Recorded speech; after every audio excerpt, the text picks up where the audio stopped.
Greetings and salutations. Welcome to another episode of 365 Days of Gaming. I appreciate you taking out time to check out this video. Like, comment, share, subscribe. All things greatly appreciated.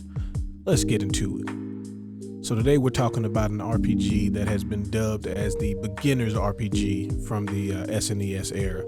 And sometimes they use that term to kind of be like, to throw shade at this game.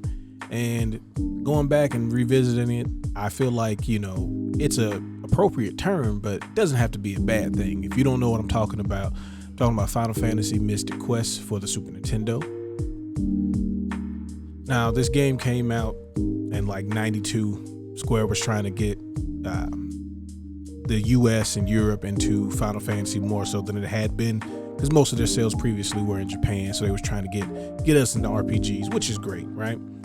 And so they made this game using, the Final Fantasy name, trying to get the brand recognition, but it was much different. So it's a turn-based battle system, right? But it's not as in-depth as a lot of the other Final Fantasies. It's more similar to the Final Fantasies that were on the Game Boy as far as the battle system and things like that.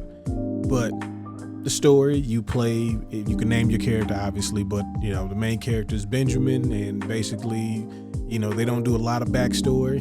They just say, hey, man, you're the hero of destiny. You got to go out and save us. And they use the crystals, again, as kind of the backdrop for everything. So, you got to go out and save the crystals because they represent all the elements and all the power. And, at the end, you're probably going to fight some sort of deity-like person, right? Now, when I was playing this again, I'm like, all right, this is, pretty much what I remember.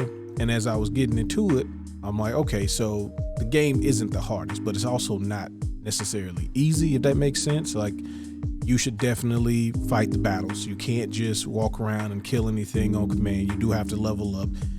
What they did is they got rid of things like random battles. So for some people, that's, what they expect out of any RPG.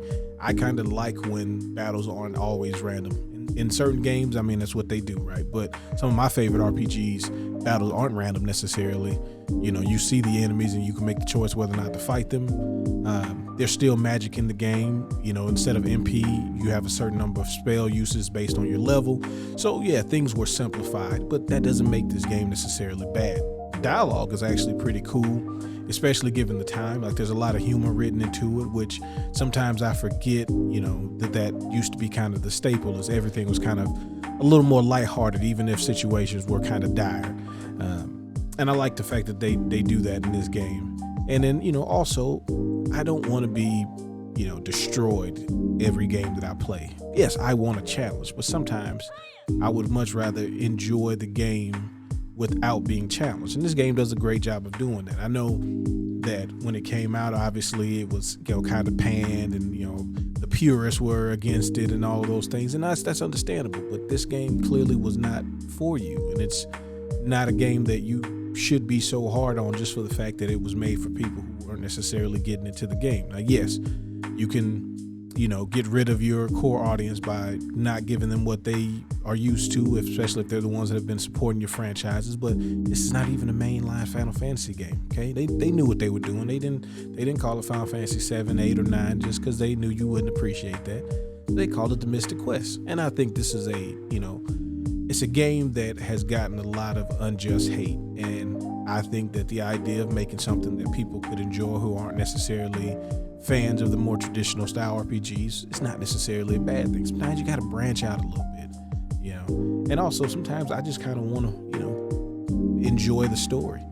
And it's not a bad story. You got different companions that you get, which I think is really cool. And every companion kind of leaves you with something. So like your arsenal gets increased. The more people that you meet, the more stories that you beat, each part of the game.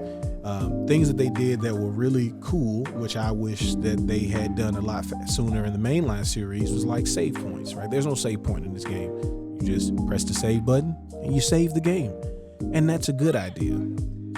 We shouldn't be punished by lack of save points. Like, just let me save my game where I'm at. You'll be fine. So that's another thing that I thought was really cool about this game. Now, I know a lot of people have their feelings about this game, and you are free to voice your feelings. I want to hear your thoughts and feedbacks and comments and whatnot about this game.